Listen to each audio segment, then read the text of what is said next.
बिहार में आगामी विधानसभा की चुनावी बिगुल बजने वाली है और बिहार का शोक कहलाने वाली कोसी नदी की जलस्तर में लगातार वृद्धि शुरू हो गई है।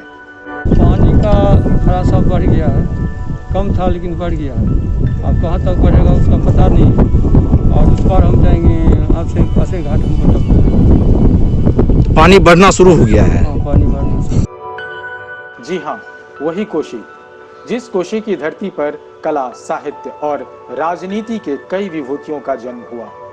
कभी ललित नारायण मिश्र जैसे कद्दावर नेता चुनाव का सारा जोर घटाव यहाँ करते थे और उन्होंने कोसी क्षेत्र को एक पहचान दिलाया।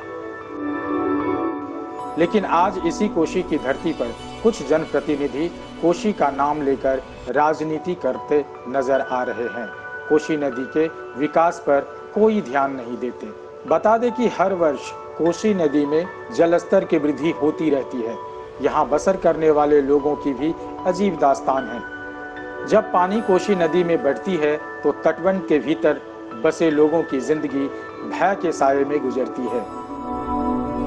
बहुत सारा गांव है जो भी 78-60 पॉइंट पे हम लोग गाड़ी लगा के बैठे हुए रहते हैं, और जो असय, केदली, रामपुर, छेतमन, बगाखाल, धोबियाई, परताहा, गोविंदपुर, डेढ़ार, अदर और सभी गाँव का वहाँ से नाव आती है इस जगह पे, और उसके बाद हम लोग यहाँ से लेकर के जहाँ हम लोग कहते हैं वहाँ जाकर छोड़ देते हैं।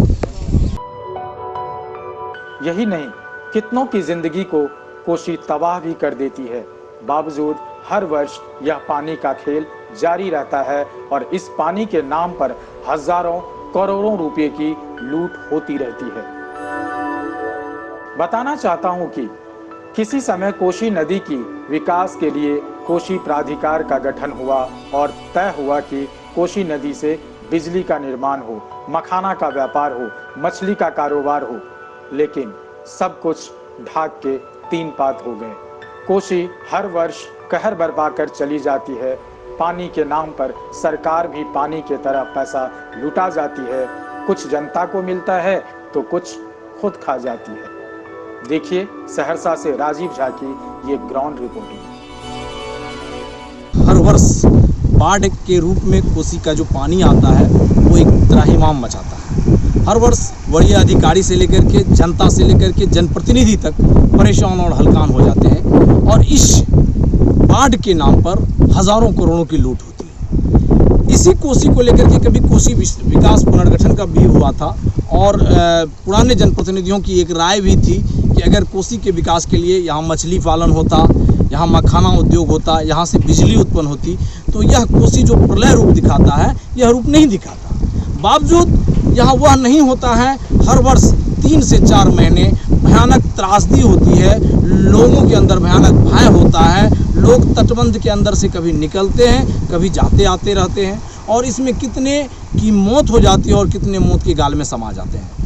विचित्र स्थिति है, लेकिन यहाँ सरकार जो एक अस्थायी समाधान होना चाहिए इसके लिए कभी विचार नहीं करती है, और इसका नतीजा यह होता है कि करोड़ों की राजस्व हर वर्ष बाढ़ के नाम पर लूट हो जाती है और उसका क्षति हो जाता है। हालांकि फिर अभी थोड़ा पानी बढ़ना शुरू हुआ है। अभी कहना मुश्किल होगा क्या पोजीशन होगा, क्या बाढ़